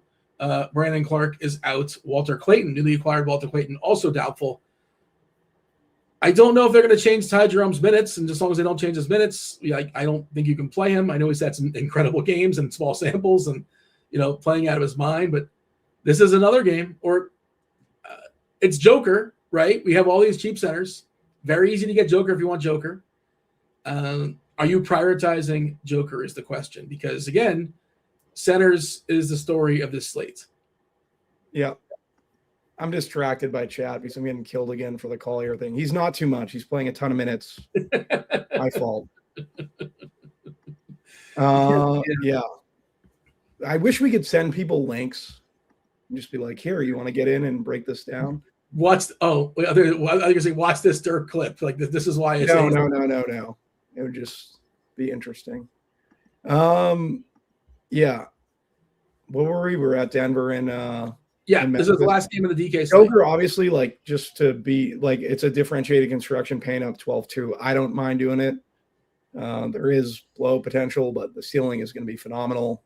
What does he have to score, Bobby? In order to say, I feel good that I rostered Joker, he's got to put up what number to feel good about it? It depends on where he's coming in at. If he's coming mid-20s and he outscores a good bit of this value, he's got to put up 70, I think. I think he's got to put up at least 70, yeah. So if I tell you he gives you 63 points, are you rostering him? I don't think I am. It's difficult then because, like you said, like we've talked about pretty much all slate, is the center value is just fantastic. So I'm going to be playing Joker. I feel like I probably won't be as heavy on him now because I like Maxey at 9.6.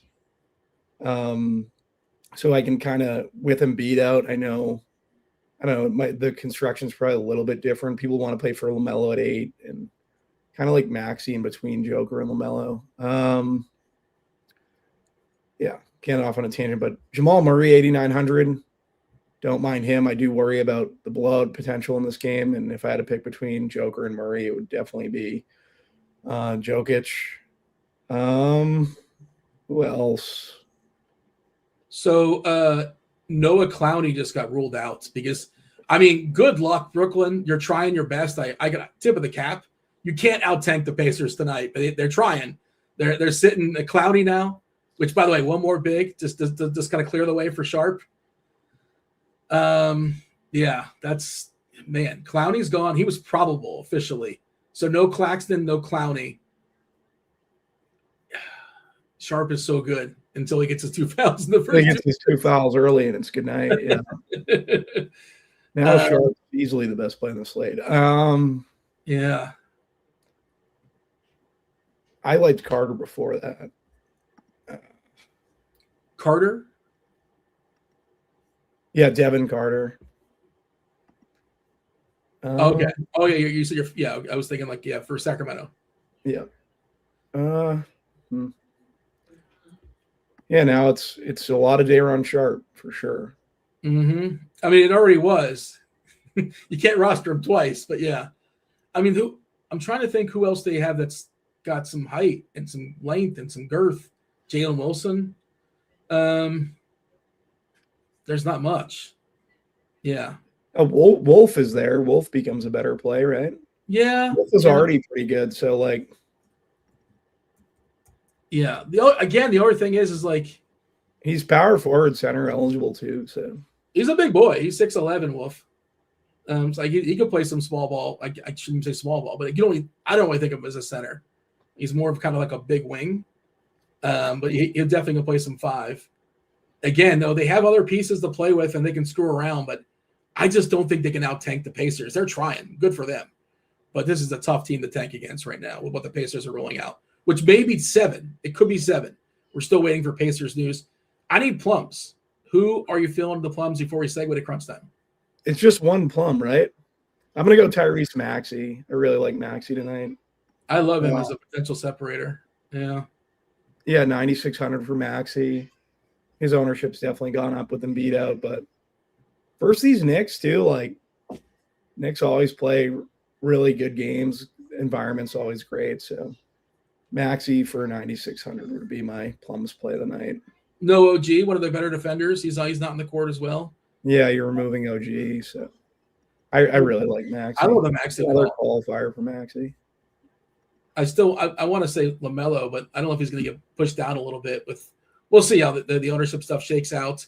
Let's do it. Let's see what's the segue. It's crunch time. It's Roth. It's Tim. It's Noto. Crunch time right now.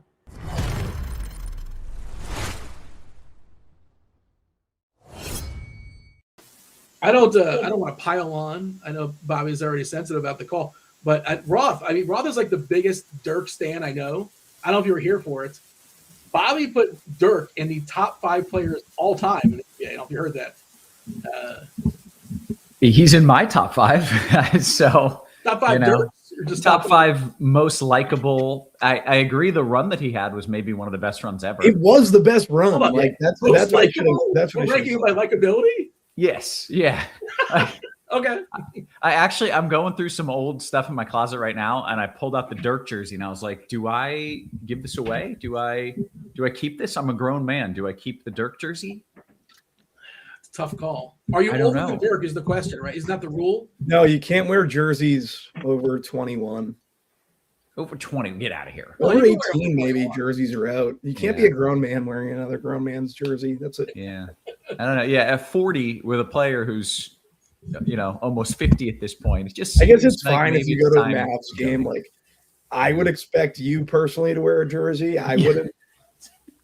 That's a fair take. I'm like if not me even and you went to a game together and you had a Dirk Nowitzki jersey on, like it wouldn't surprise me. But yep, it's accurate. Yeah. Anyways, I bet Noto has jerseys, and I bet Tim does not have any jerseys. Tim has never bought a jersey. He's got a hockey sweater. No way Tim wears a jersey. Never owned a jersey. I don't have a hockey sweater. Wow. No. Noto, jerseys? Yeah, I've got like 5 KG jerseys, and that's it. Okay. Why all follow-up question? Yeah, he was always my favorite player, so I had like the road, the home, the alternate, and then he went to Boston, so I had to get a couple of those. So yeah, I got all kinds of KG jerseys. You don't have like a Jeff Hornacek jersey somewhere, or like get with John Stockton? I was a fan, but never like a huge Jazz fan. Fair enough. What about the starter jackets? I used to have a ton of those when I was. Oh wow, those are sick. Charlotte. Yeah. The Charlotte Hornets. I was a huge 49ers was a sick 49ers. Yeah, that's what I had. The Niners. I had the Hornets. I had the Patriots, but I always like the Niners one. The opening credits of Saved by the Bell, AC Slater rocked the Heat starter jersey, if you recall. Of course, everybody remembers that. Okay, myself and Bobby, we're going to see ourselves out. Hit that like button, do subscribe, turn on notifications, go nowhere. You got 40 minutes of crunch time. Lots of moving parts. Noto and Tim, they're all over it. Roth he's got the wheel. Roth, take it over. I do indeed. Good stuff. As always, welcome to it, ladies and gents. You know the drill. It's crunch time. It's 2 of the sharpest minds in the industry. We got the aforementioned Noto in the house. What's up, man? How are you? Yeah, he's good, I think. He unmuted. He didn't respond to me, but he's there. He's looking at me. Hey, Noto, how are you? No, he can't hear me. Yeah, I'm back. If you're There we talking go. to me, Hey! I think it's my mic that's buzzing, but so I'm trying to unplug it. And now it's just all backwards. Right. But anyway, if you can hear me good, I think we're good. You sound good to me. I'm not hearing any issues. We got TastefulTides looking just majestic with that beard as always. What's up, Tides? How are you? Yeah, I'm doing well, Kevin. Yeah, I mean, this slate is insane. I don't even know if you know how many games there are. There are 13 games on DK. There's only 10 on FanDuel. FanDuel was sensible tonight. DK wasn't.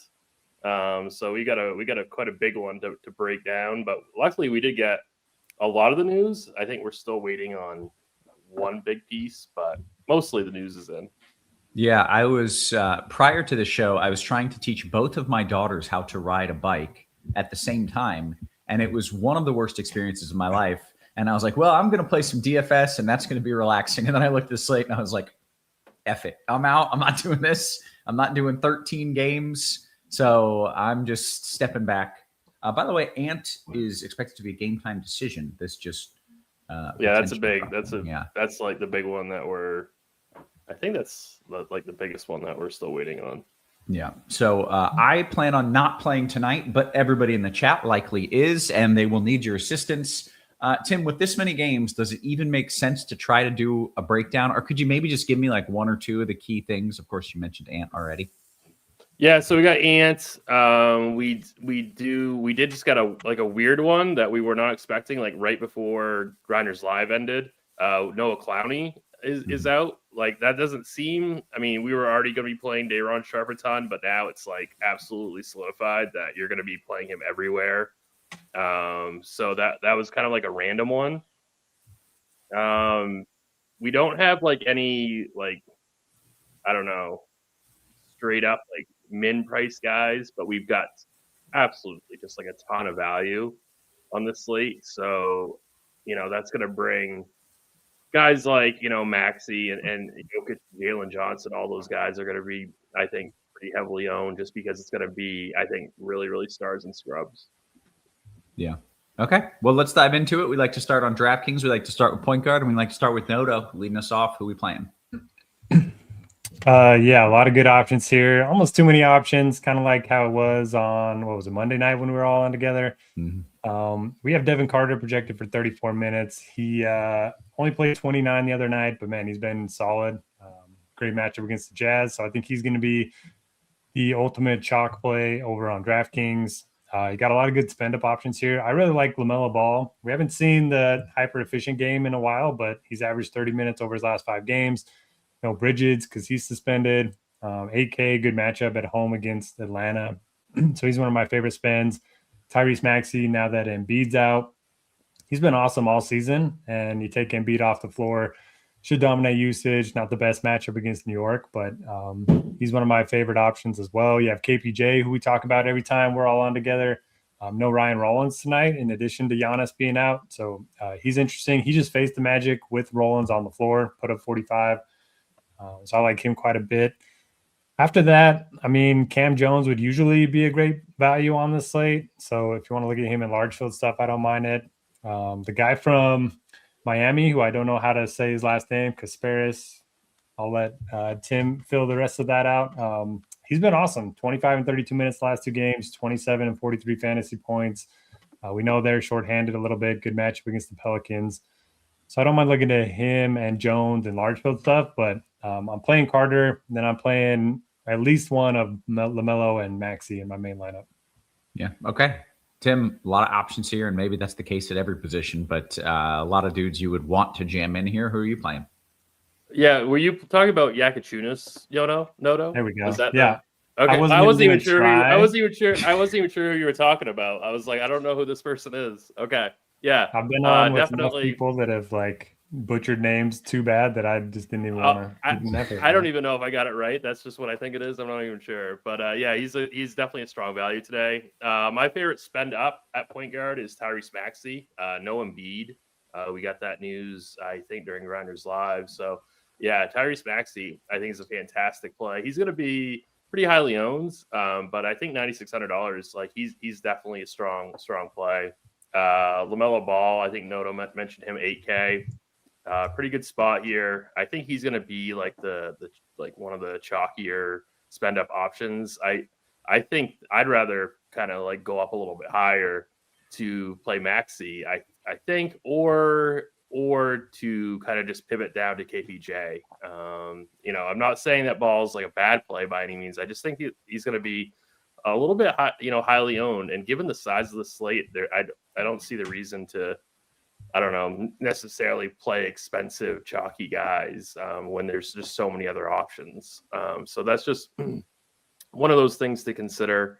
Cam Jones, Indiana's short a ton of bodies, 4K. He's point guard, shooting guard. I like him today as like a salary saving piece. I think that Chicago is short on bodies, so we can definitely play some Colin Sexton at 5,100. So yeah, there's a lot of options. There's going to be a lot of options at every position. The only other one that I'd mention is Trey Murphy. I seem to be clicking on him quite a bit lately. It's a good matchup against the Heat, and he's not going to be really that popular at all. Mr. Richard says, to be really different, can we go Brunson? It's like, can you play a perfectly fine play when there are so many great plays?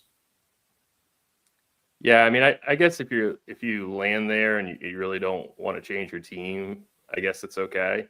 I don't see a huge reason to play somebody on a back-to-back with so many games on the slate. So I don't love it. But if you land there and you want to play that, Richard, go for it. It's not horrible. Right. He's dropping back-to-back 40-point games. 40 real point games. I forgot Brunson? Steve is producing. My bad. You can definitely play Brunson. Yeah. Brunson can get hot. There's no doubt. He's a little streaky. Okay, let's go to shooting guard, Tim. And some of these names. Yeah, I mean, I didn't even mention Devin Carter at point guard, but yeah, like you're definitely playing him at either point guard or shooting guard if you're playing cash games tonight. He's like kind of like the chalk. He might be like the best overall play. He is going to be like 62%, but I mean, honestly, I'd probably match that. I don't know if I necessarily go over that, but I'd probably match that. He's a fantastic play today. So my bad not mentioning him at point guard, but yeah, he's a fantastic play. Quentin Jackson at 3,800, another really, really cheap value play. And then guys that I've already mentioned, Cam Jones, Colin Sexton, those are other, like, I think slightly more contrarian spend down options. And then, we're kind of waiting on this Anthony Edwards news. If we knew that he was going to play, I think he'd be great for GPPs. He's going to be around probably 7% owned on DK, 9,700. It's super easy to really play any stud that you want tonight. He's a good way of getting different. I don't mind Jaylen Brown. I think he's a pretty decent play as well. Yeah, and then I think that'd really be it. For shooting guards. Okay, did just get some more news in that Andrew Wiggins, just to add a little more chaos, is a game time decision. Okay. Noto, your thoughts at shooting guard? Yeah, we got Devin Carter here, who's a great play in all formats. Tim talked about Anthony Edwards. Definitely one of my favorite tournament plays if he ends up being active. I think Dosunmu could be interesting if Edwards ends up sitting, but I'm probably not going to get there just because so many of my lineups are stars and scrubs. Nick Clifford's kind of an interesting way to get different with the Kings. Good matchup against the Jazz. We have him projected for 36 minutes right now, so he's going to be on the floor a ton. Quentin Jackson, the last time a bunch of the Pacers were shorthanded, like he went nuts off the bench, so it'll be interesting to see if he draws the start or comes off the bench again. If he does start, he kind of vaults up and becomes one of the better value plays too. Like Edgecombe's a way to get different. Yeah, but I mean, there's so many strong plays that it's hard to get too different at shooting guard. Con Knippel is another guy that I think you can look to with no Bridges. Nice matchup against Atlanta. Yeah. All right. Small forward. Yeah, so I think we're still waiting on the Jarace Walker news. Actually, He's- just heard he's he is in. He's Okay. in. So Potter's is Potter. in. Potter's in too. Okay, good to know. Yeah, we have him projected, really well. 43% optimal rate, 36% smash rate. So gotta like him in a really good matchup against the Nets, who are one of the worst rebounding teams. Talked about Clifford a little bit. Same with Jackson. Those are my favorite three, but I can always get talked into Brandon Miller. I think I want one of the three big Pelicans guys on each lineup that I build. So either LaMelo, Knipple, or Miller. I just think, at least one of them is going to go nuts with Bridges out in a home matchup against Atlanta. Tim talked about Jaylen Brown. I think he's interesting. He's at least 50 plus in 8 of his last 12 games. Never seems to get any ownership. So nice matchup for him against Chicago. Plowden's a way to get different on Sacramento. And that'll do it for me at small forward. Okay. Tim, your thoughts on small forward? Yeah, so love the Jarace Walker call. I do like Nick Clifford quite a bit today. He's one of those kings that'll be facing off against the Jazz that we like today, and he should be playing pretty big minutes. So I do like him. I also like Daquan Plowden. He didn't play very well last game, but he should get another chance here. So I do like those wings for the Kings. We talked about Quentin Jackson at shooting guard. You can also play him at small forward. So I think that he's a really good play. I talked about Jaylen Brown. I think it's a good call. Brandon Miller by Noto. I think we can keep taking shots on Sadiq Bey. Again, he kind of busted last game, but we've seen him, put up games in the mid to high 40s. We've seen him go over 50 fantasy points. So I don't mind him at 6,500. And he's going to be super, super low owned. So I do like him. And then I don't know how many people are going to really be paying up for Kawhi tonight. I think I'd still prefer playing Jaylen Brown, but if you had the money, he's just one of these high end studs that are going to go super, super low owned tonight. Yeah. Okay. That brings us to power forward. What do we got there? Yeah, so you can play Jarace Walker here. We just got the Jarace Walker and Micah Potter news. Both of them are going to be on a very, very shorthanded Pacers team that has a pretty good, really good matchup against Brooklyn. If you really need somebody like super cheap, I think Anthony Gill for the Wizards. Now that Sarah's out, I think that he would be like an interesting cheap play. Danny Wolf, 5,100 against that Pacers team. We just saw Clowney get ruled out. We gave him like a couple extra minutes now. I think he would be a good mid-range play. Dylan Cardwell, I think he's another strong mid-range play. And then Jalen Johnson. He's 10-7. It seems like that's too expensive. That's what it seems like, but I just don't think it is. I still think that he could easily put up 60 plus here. Again, not going to be very popular. So, I mean, it's going to be really easy to get different with some of these studs. And if he's really going to be that contrarian, I really do like him a lot. And then he would be my favorite of the high end guys. You could definitely include guys like Julius Randle too at 8,200. I like him quite a bit. Yeah. Noto, power forward. I was going to say we should keep the light on for Julius Randle just in case Anthony Edwards ends up being out. Good matchup against Portland at home. I'm with Tim. Like, if Jalen Johnson's going to be the forgotten superstar, sign me up for that. He's had over 60 fantasy points in 4 straight games. And we like a lot of the Charlotte pieces too. So you can play a little skinny stack with Jalen and somebody from Charlotte. And then for value, you got Wolf, Potter, Cardwell, Walker. I think all are really strong options. Trenton Wofford's kind of a way to get different just because, his game log doesn't look good. But when he's been given minutes, he's a good, per minute producer. Trying to see if there's anybody else. I was scrolling through my Instagram last night and I'd heard of, J Huff only dunking backwards, but a 5-minute like highlight reel of him just dunking backwards came up and I watched the whole thing through. It was great. And it will like pause it to show him be able to go up front ways and he just turns every time. Just turns it around. That's great. So I had no idea that was a thing, but I'm fascinated, and I now want to watch this 5-minute highlight to see what that's all about. I don't like him now that Potter and Walker are playing, but had to bring it up because I thought it was funny. Yeah. Okay.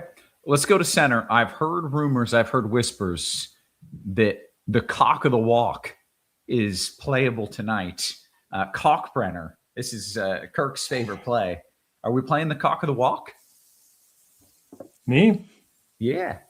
I mean, he would be a nice play on a lot of slates. I don't think he's a great play tonight. We have him at less than 1% ownership, though. So, he could be a real difference maker there.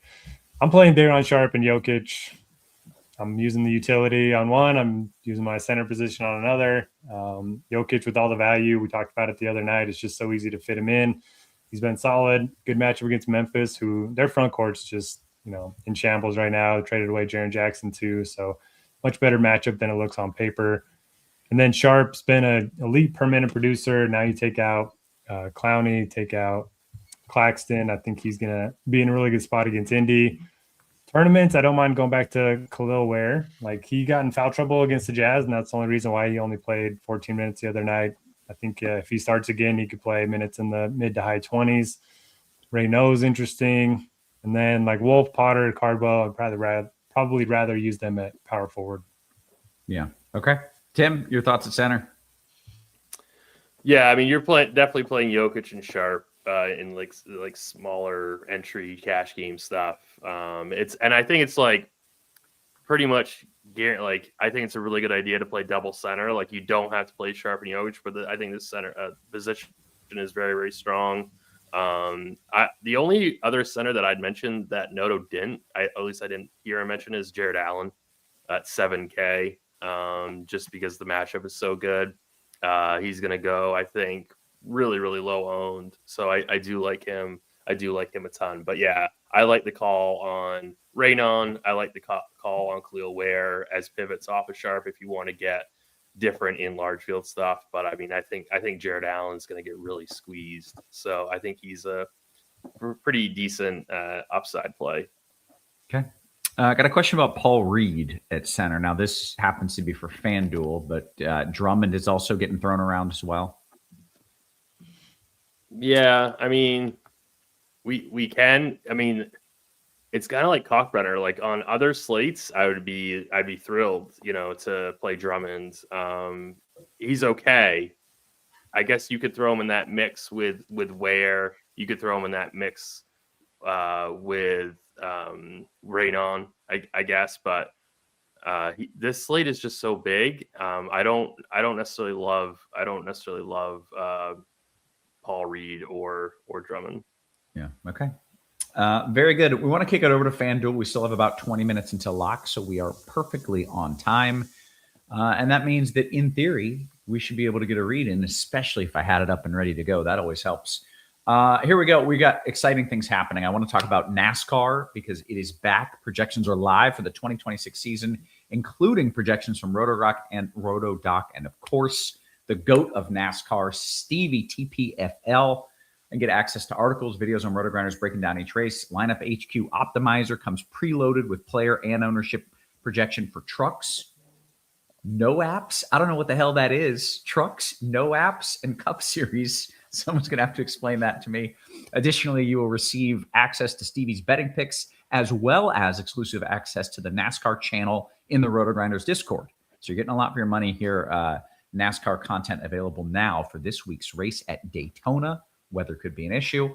And the $500,000 top prize on DK. So everybody knows Stevie is that dude. Oh, thank you. No apps. No. O'Reilly Auto Parts Series. That's the dumbest name. It's just a dumb name. It's not even my fault for not knowing that. Yeah, it was formerly the Xfinity.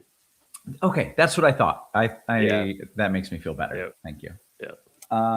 Okay. By the way, if you're not signing up for RotoGrinders through NASCAR, you're NASCAR through RotoGrinders, you're doing it wrong. So make sure you do that. Let's jump over to FanDuel. Tim, you can lead us off there at point. Sure. So we're losing the 3 9 o'clock games. So we are losing that Kings Utah game. We're losing Memphis Denver, and we're losing OKC Phoenix. So it's like really a completely different game over on FanDuel tonight. Like it's very very different. So builds are going to be like very very different. LaMelo Ball, 8K on FanDuel, so very similar price on to DK. So he's a little bit better play on FanDuel tonight. He is going to be pretty popular, but the slate is a little bit smaller. So I don't mind playing Ball. I think spending up 10K for Tyrese Maxey, I do like that a ton. Colin Sexton, Cam Jones, Ben Shepherd, they're all super cheap. I think they're very very strong plays over on the FanDuel site. So those would be like your kind of your value pieces. Yakachunas at 4,600. He's another one that I think that we can play over on FanDuel. I think CJ McCollum is somewhat interesting on FanDuel as well at 6,100. But yeah, it's going to be a completely different game over here. Okay, interesting. Noto, your thoughts at FanDuel at point? Yeah, a lot of different names. Well, some of the same names, but yeah, not as many options as DraftKings, like Tim mentioned. I do like LaMelo quite a bit. We have my 30% ownership. I think that's fine at 8,100. And then, yeah, I like Maxey too. I don't think he's going to be as popular as LaMelo. No Embiid. So I'm looking to spend up on at least one of the point guard spots, but I don't mind going Cam Jones, Colin Sexton. The last time Cam Jones got the start, he played 35 minutes, put up 32 fantasy points. Davion Mitchell would be viable on most slates without Hero and Powell in there. Pretty good matchup against the Pelicans, but probably not getting to him in single entry stuff. And then I'm not playing anybody from Cleveland, and that kind of scares me against Washington. I think Jared Allen's probably the way to go, like Tim mentioned, but nobody's going to play Donovan Mitchell or James Harden. And again, like the best matchup on the board. Yeah, I kind of like Harden. D Mill says no Cade love on FanDuel. I could always get there. I'm not there tonight, but I'd never have a problem with Cade. Yeah. Okay. Let's go to shooting guard, Noto. Yeah, so you have Quentin Jackson here, 3,900. I think from an upside perspective, he probably offers a little bit more than Cam Jones. So I do like him. Knipple and Brandon Miller from the Hornets are both here. I slightly lean towards Miller with the higher usage rate. I do like the matchup against Atlanta. And then you have, Sexton is interesting. Edgecomb's interesting. You have Harden here too. But, I'm probably going Jackson and then one of the Charlotte guys for cash game, small field stuff. Okay. Tim, your thoughts there at shooting guard? Yeah, so Noto mentioned Quentin Jackson. He's definitely like the points per dollar best play. He's actually not even on our first optimal because we don't need him because we don't have Jokic. So it's definitely kind of a different slate over here, but he's still fantastic. Colin Knipple at 6,900. Brandon Miller. I do like both of those wings a ton. Over on FanDuel. Trey Murphy, 8,100. Mentioned him on DK. I think he's a really, really strong play tonight. I like that. I really like that game a ton. So I think he's really strong. I still like if I had to pick between, Edwards, Donovan Mitchell, Jaylen Brown, I still think I'd pick Jaylen Brown at 9,600 here. So he'd be like my favorite of the spend up options at shooting guard. But I don't think any of those guys that I mentioned are priorities. I think James Harden is going to be the highest owned. I still think I'd pick Jaylen Brown over him. So I really do like Jaylen Brown quite a bit tonight. But like I said, a lot of FanDuel builds right now are like kind of like more mid-range stuff. A lot of guys like in the 5 to 8K range. So it's really not as stars and scrubs as it is on DK. Okay. Speaking of some of those scrubs, did get a question from Champion on FanDuel Cash, Tim. Cam versus Jackson. I'm guessing it was Jackson based on what I heard, but maybe I'm wrong. Yes. Do they mean Cam Thomas? Cam Jones. K-A-M. Cam. Oh, gotcha. Okay. Oh, Cam Jones. Yeah. Or Jackson. I think it's got to be I think it's Jackson. It's Jackson. Yeah. Okay. Let's go to small forward, Tim. What do you got over there? Yeah. So Jalen Johnson's 11-4. And it's a different kind of slate. Like I really do like him a ton tonight. I think he's a little bit better on DK, but if you find the salary and you want to play him, I say go for it. That's completely fine. I probably am going to go down lower. I already talked about Jaylen Brown. I like the points per dollar of Jaylen Brown a little bit more. Trey Murphy at 8,100.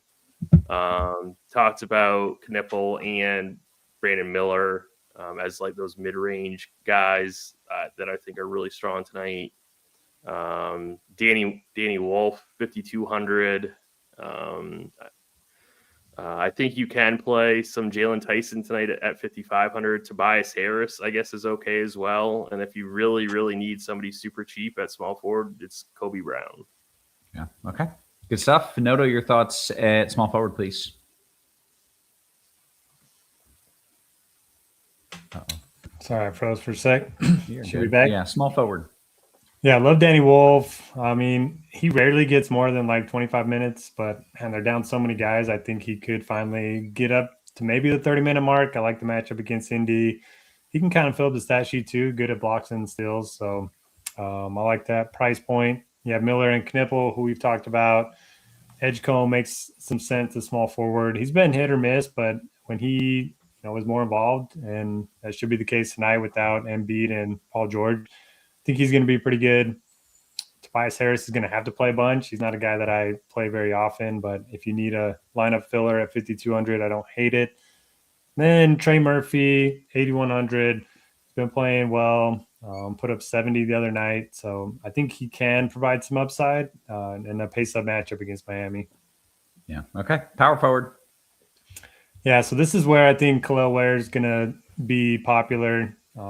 He's kind of getting overlooked on DraftKings because there's so many good values, even though he's cheaper over there. But 5,400, good price point. I think he's going to start again. And again, he just got in foul trouble last game, so don't worry about that too much. Good matchup against the Pelicans. Jarace Walker's here. Trendon Watford, Danny Wolf, who we talked about. Micah Potter at 3,800. This is a good position to spend down because there's so many good values. If you do want to get different, I don't mind Bam Adebayo against the Pelicans. It's a good matchup. He can fill up the stat sheet. I think he's going to have a higher usage rate without Powell and Hero in there. And then you have the Randall. If you want to wait it out, you can play Randall if Anthony Edwards ends up being out. Even if Edwards is active, Randall's still a pretty strong option. That's pretty much it for me. Again, Sadiq Bey, always viable, but not a guy I tend to play a lot.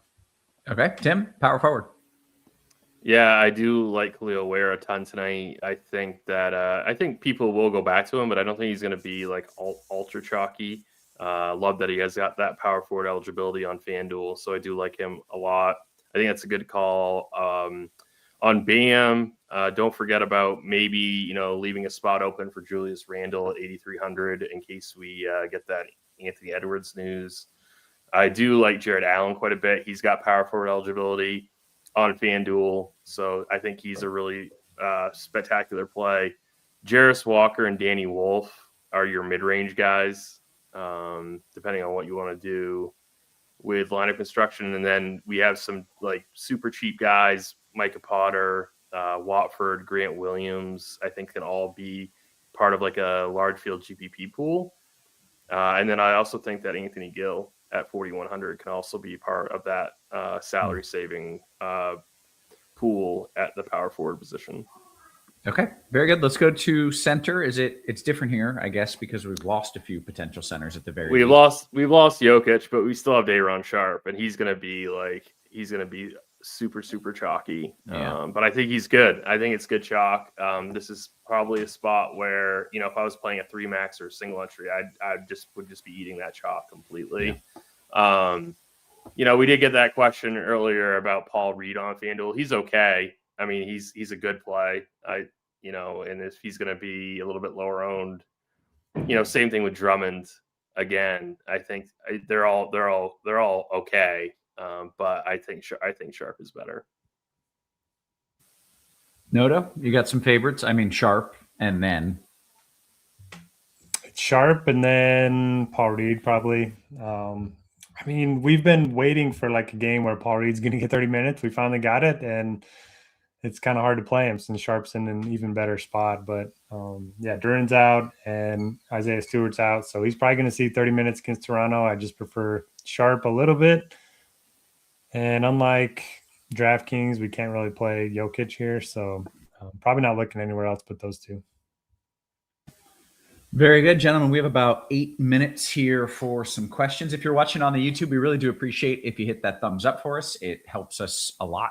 It gets it out to more eyeballs, and then in turn, it helps keep the show free. So you are kind of paying yourself by clicking the thumbs up, and it's a way that we know we're doing a pretty good job. So make sure you smash that like button. We will now answer questions for the remaining 7 to 8 minutes. And I'm going to scroll up in the Discord where the cool kids hang out. Then I'll jump over to the YouTube. Tim, FanDuel GPP. Oh, we always get this one. Your favorite low-owned spend-up and your favorite value. Thank you. Yeah, low-owned spend-up. I'd go Jalen Johnson. I don't think he's going to be around 10%. So I'd do him. And then what was the other part? Value. Just your favorite value. Yeah. I mean, I would just play the Day'Ron Sharp chalk. I think that's good chalk tonight. Sure. Okay. Noto got a question for you. It is DK single entry. Producer Steve says go with Jalen Brunson, of course. 40 real life points as it has been proclaimed by our leader. DK single entry, Noto.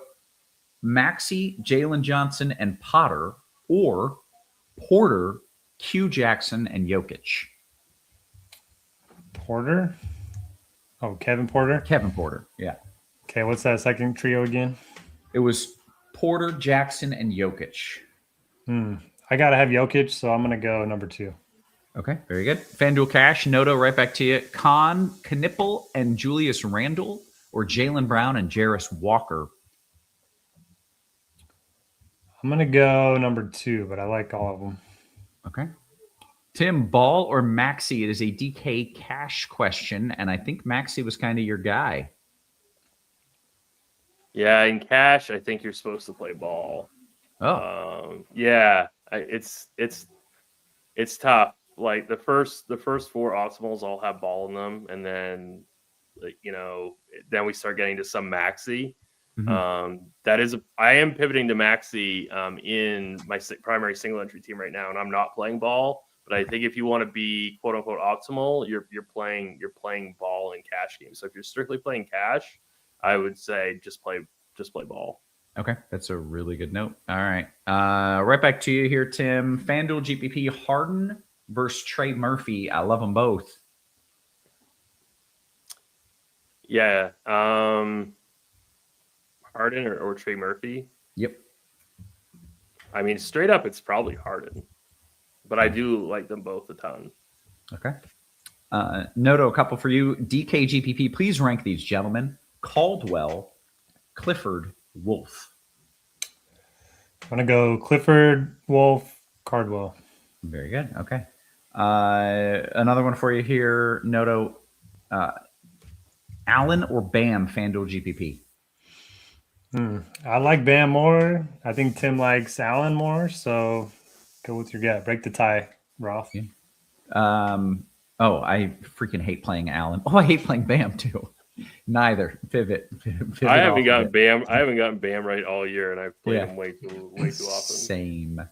Tim, can we play Anthony Simons in a DK GPP single entry? I don't love it, but I get it. I get why you're doing it. So I mean I think it's okay, but I'm not really getting to any of him. Yeah. Okay. Tim, I'm making you scrape the bottom of the barrel for this one. Adam says 3,200 or less at the forward spot on DK.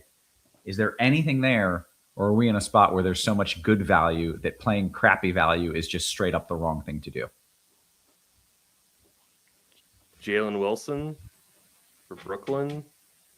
But I don't love that. Like, I would rather you kind of readjust your lineup. To be completely honest, because there is good value. So playing a dude who there's so much good value. on the slate. Like if you just kind of go up a little bit higher, you can get so much better plays. But if you absolutely have to, I guess it's Jalen Wilson. Okay, very good. Noto, would you fade the Hornets game and DK Cash in case Edwards is out or something else weird happens? I mean, you can, but I really like LaMelo, so I'm not going to fade it. But you could, yeah, could be different. DK Cash question for you, Noto: Wolf Maxey or LaMelo Knipple? I'm gonna go. I actually like Wolf Maxey. Yeah. Okay. Scrolling down a little bit. Tides. Oh, we got a Zion sighting. Zion and Allen. Zion or Allen on FanDuel. Are you worried about the blowout concern for Allen? I am definitely. I think that's a viable, like very, good concern to have. I still want to go Allen. I still like Allen. Yep. Rank them, Tides, KPJ, Maxey, Ball. But he didn't say what we're ranking it for, which... Yeah. Maxey, Ball, KPJ, but they're all fantastic. Yeah, okay. Enfant says, Noto, FanDuel Cash, can we play Cam Jones? That's the Cam with a K that we were talking about earlier. Yeah, for sure. I like Jackson a little bit better, but yeah, you can. Yeah, okay. Power forward at FanDuel, Waller or Ware, Noto? Walker, probably. I was like, who the hell is Waller? Okay, Walker. Yeah, that makes a lot more sense. Walker or Ware? That's tough. I think for cash, I think Walker's probably a little safer, but I think Ware has more upside. Okay. Tim, a couple for you here. This is from Franchise. Ants is in. Ants is in. Okay. Any immediate notes from that? That Not really. Doesn't change anything. Okay. Tim, Cardwell or Champagny? Cardwell. DKGPP, Tim. Jalen Johnson and Knipple or Maxey KPJ?